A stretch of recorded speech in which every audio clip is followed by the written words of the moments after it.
Hey, this is Warner Crocker, GottaBeMobile.com, coming to you with another GottaBeMobile.com Ink Show. And before we get started on the subject of this Ink Show, which is right here, we'd like to give a big shout out and thank you to our good friends at Mobile Demand, makers of all kinds of wonderful rugged tablet PCs. Head over to www.mobiledemand.com.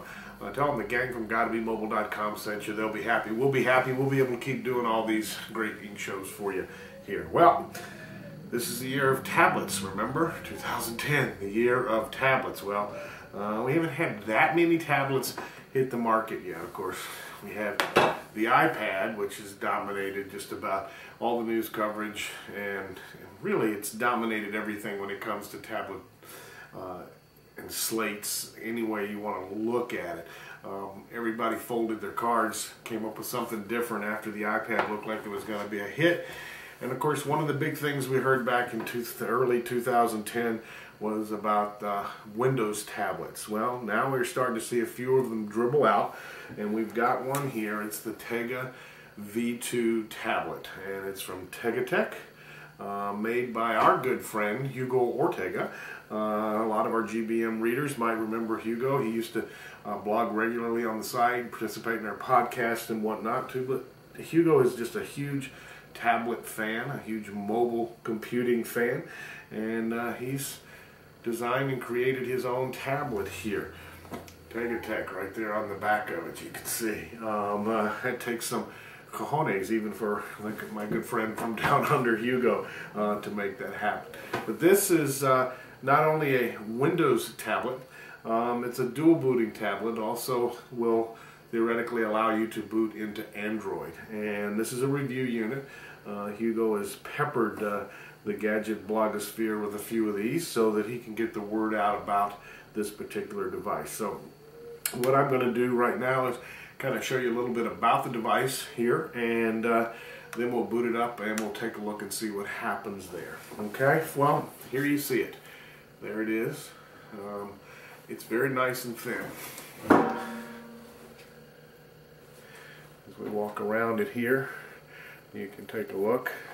Yep, it's glossy. Yep, it's a fingerprint magnet. Welcome to the land of tablets and slates as we know them, ladies and gentlemen. Let's take a look at the ports here. You can see we've got a couple of USB ports. We've also got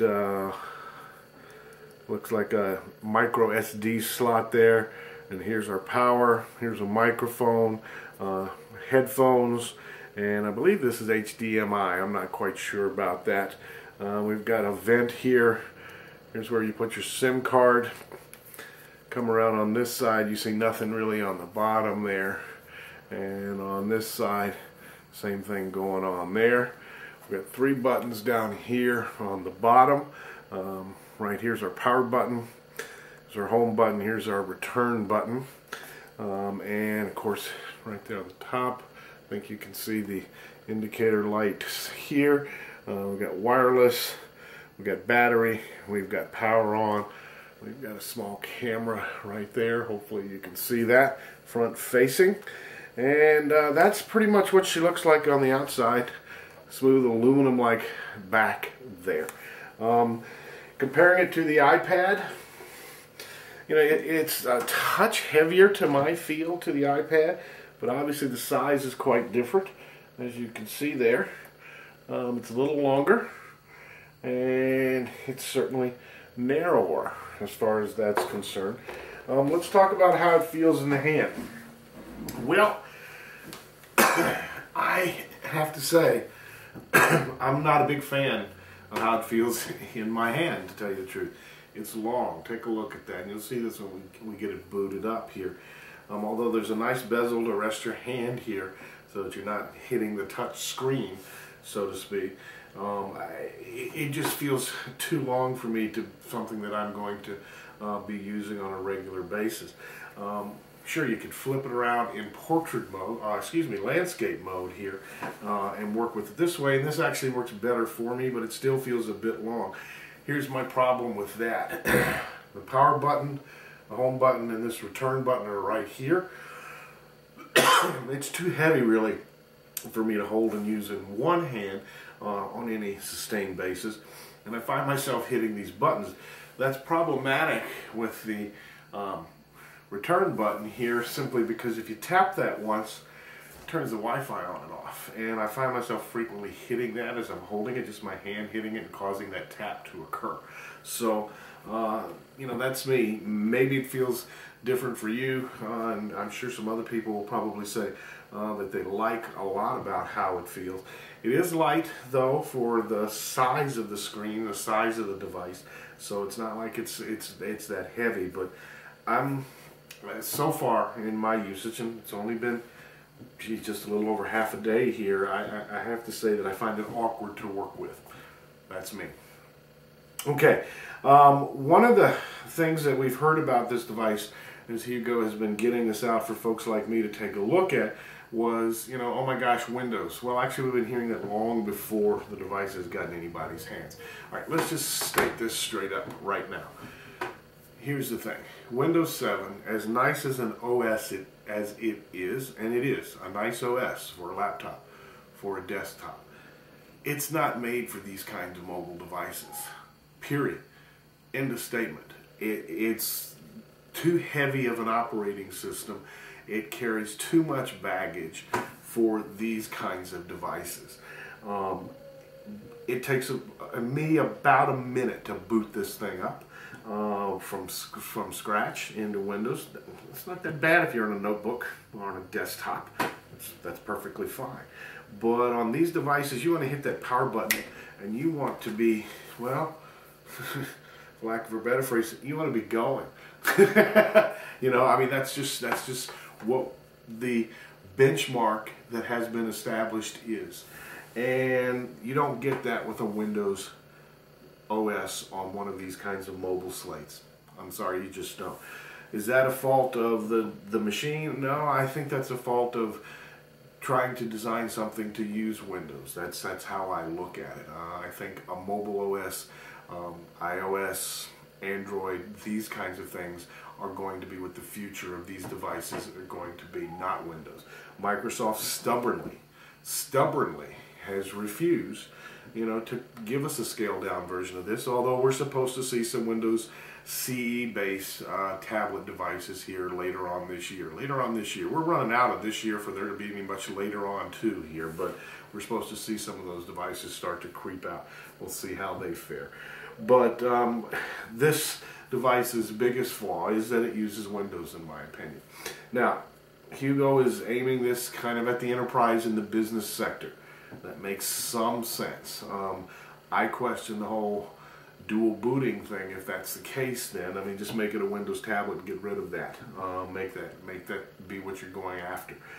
But anyway, some controversy about the boot up on this got raised. One of our friends said that it took over 2 hours on first boot to get this thing going. Well, you know, folks, that happens on any Windows device. Sorry to say, but unless you're using a Windows handheld, it's going to take you a while on first boot up to get Windows up, get it configured, and run all of those, yeah, I'm going to say it, damn Windows updates. It just takes a while.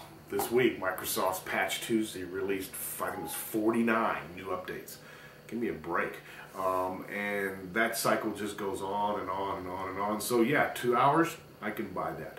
For me, first boot, and I didn't go through all the Windows updates, I just went through the first of 3 different starts and stops with Windows updates there. Took about 35 minutes to get Windows up, get it configured, that first series of updates, and I was able to operate until I hit the shutdown button and it said, hey, you got more updates there. So that's where it is. But after doing all that huge time investment that everybody who runs any Windows device has to put in these days when they're starting one up from scratch, I'm basically now looking, excuse me, at just under a minute for a boot up, and I'm going to show you that here in just a second. Another part of the controversy was, well, gee, it's Windows and touch doesn't come up until you get the thing booted up here, so how do you make the choice between Android and Windows? Well, that's what these buttons are for, and I'm going to show you that in just a second too. So let's go ahead and boot it up so you can see for yourself what we're looking at here. I'm going to get this closer to the screen to show you what's going on here. Alright, just hit the power button and you should notice a little blue light popped on there to say, hey, the power is on. Next thing we're going to see is a big white screen. There it is. Tega Tech. And now we're here. Alright, if I hit the home button, I cycle down to Windows 7. I'm going to hit that. And don't worry, I'm going to show you what the Android looks like, although there's a problem with that too. So we're booting up here now, and you can see there's Microsoft Windows, and now you can enjoy all my lovely fingerprints while we're waiting for it to boot. Okay, last time I turned it off, I was in portrait mode, so that's how she's going to come back up. And it's saying welcome. Okay, and we're just about there. There's that familiar sound, and down here you see this blue W switch. This is basically, I think, a switch that allows the wireless radios, both Bluetooth and Wi-Fi, to work between Android and Windows, although more to that here in a little bit. But you'll see we've got a blinking light there that tells us that the Wi-Fi is active, so we are up and running. How about the touch experience? Well, let's show you what we look like here. It's actually not too terrible on this screen. I'm going to bring up Firefox. Okay, let's make the full screen, shall we? And let's go to our favorite website, Gotta Be Mobile. Okay, now I'm going to say this. It's still loading in some stuff down here, as you can see. Okay. Alright, I'm going to make sure I get it all in there. Okay, it's done. Here's scrolling. Not bad. I've discovered playing around here with this late this afternoon and this evening. It really depends on the website that you're using. The scrolling works pretty well in Internet Explorer as well, but I'm not a fan of Internet Explorer, so I'm not going to show you that. So just get over that fact. Things move pretty well here in Firefox. I've got Google Chrome on here as well, but Google Chrome is just not configured that well for scrolling and running around a browser in Windows and whatnot. But you can see the pictures that we've got here on this post about this particular device. So touch is doing pretty darn well as far as that's concerned. Now, you've got everything that you have on any Windows 7 device here. You know, the start button takes you to all programs, you know, the control panel, you name it, it's all right there. But here's one of my problems with the form factor. In portrait mode, which I use a lot on the iPad, everything is very long and very narrow. Show you the rotation. Notice the screen blacks out when we get there. Let's get rid of the control panel here. Again, everything is very wide. Not a problem necessarily if that's how you want to operate, but it's just not how I want to view the screen. This makes me think more and more that those 7-inch form factors, Samsung Galaxy Tab, others that we're going to be seeing, might just be the ideal form factor. But this narrow thing here, just this narrow window, if you will, I'm just not a big fan of. And let me show you in something else. Now I'm going to hit the home button. Okay, browser's still active, but it's gone. Let me bring up, this is the Kindle app for the PC. Okay. Now, obviously tablets and slates, one of the big things we've all heard is ebooks, ebooks, ebooks, ebooks, and of course Amazon has populated just about everything, just about everything with their reader software. On the iPad, of course the Kindle, you can get them on your PCs, you can get them on Mac. Well, here's what it looks like here in portrait mode.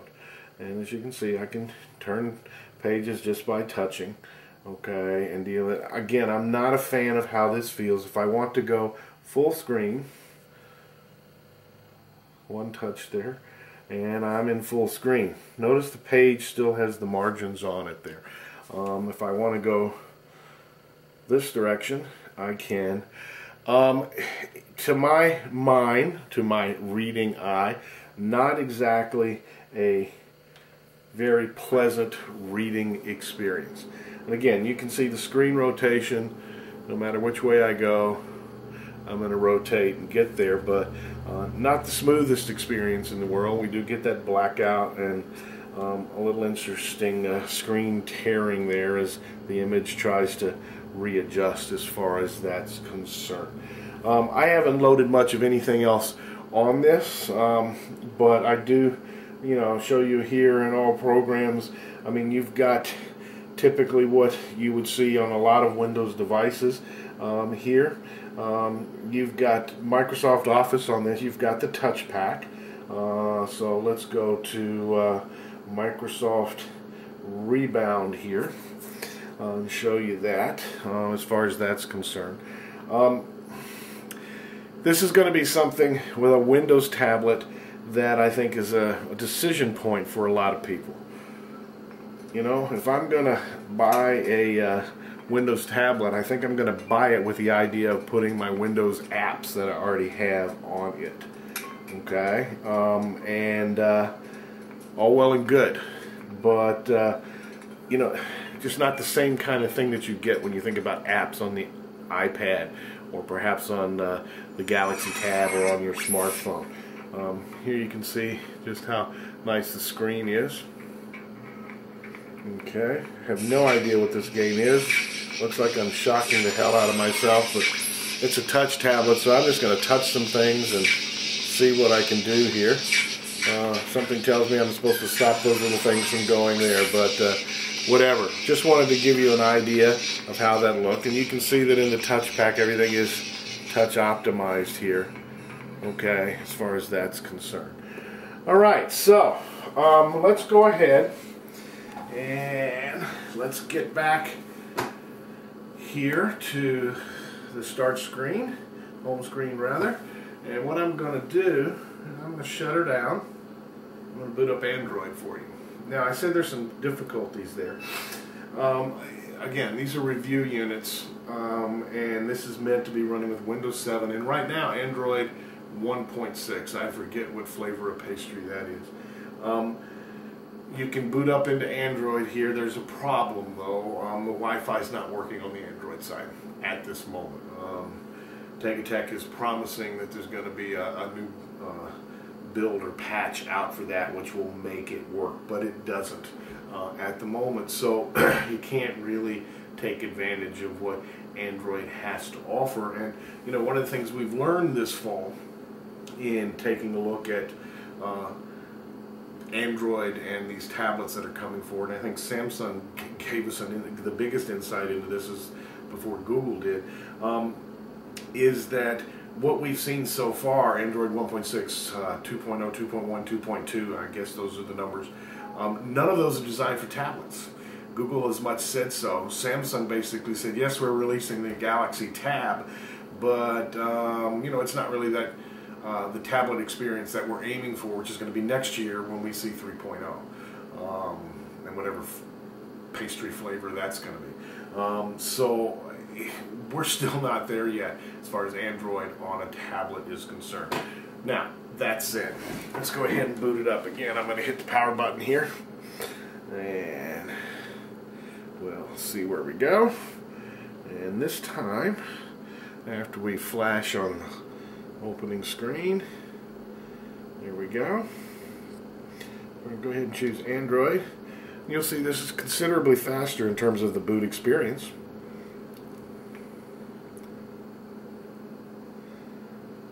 And we should be seeing Android pop up there. There it is. Alright, and here we are in Android.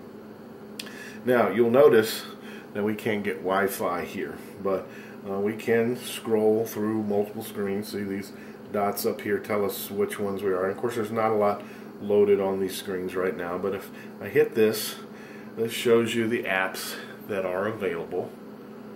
Okay, and since many of these have to access the internet. Not much use without Wi-Fi right now. Let's scroll this way. We can see that there are a few more here. Let's go into settings, and of course we can see the various settings that we can adjust on this as far as that's concerned. Wireless controls, sound and display, you name it, we have all of that. The home button brings us back to the home screen. Of course, if we were on the internet, we could just go right here and boom, boom, boom, boom, boom, we could go searching away and we'd be off and running, which is, you know, supposedly the Android experience, but we're not quite there yet. So there you have it. Yeah, it'll boot. They've still got some early things to work out here in terms of making it work with Wi-Fi on the internet. Now, obviously, because there's a slot here, for a SIM card, you'll be able to stick in a SIM card, should you have one, as far as that's concerned, and be able to get some 3G coverage depending on what your data plan is and all of that good stuff as far as that's concerned. So this is an early look at the Tega V2 tablet, Slate, whatever we want to call it. It's Windows, it's Android 1.6, it dual boots. It's a nice looking device, although I'm not really a fan of the form factor, but again, that's a personal preference as far as that's concerned. You may feel differently. There's some things in my view, and I'm going to be writing more about this and may even do some more video about this, that need to be worked out, I think, before this is a real contender of a device. I think the fact that it's one of the first Windows tablets that we're seeing on the market says a lot. I hope it doesn't mean that it's one of the first because it was rushed out there. I don't think that to be the case. I think all of these Windows tablets are going to have similar kinds of issues when they get released. But that's Windows. But yet, if you're choosing Windows to be the OS on your tablet, that's your choice as well too. So this is Warner Crocker from GottaBeMobile.com saying thanks for listening to this Ink Show or watching this Ink Show. Thanks for checking out the Tega V2 Slate.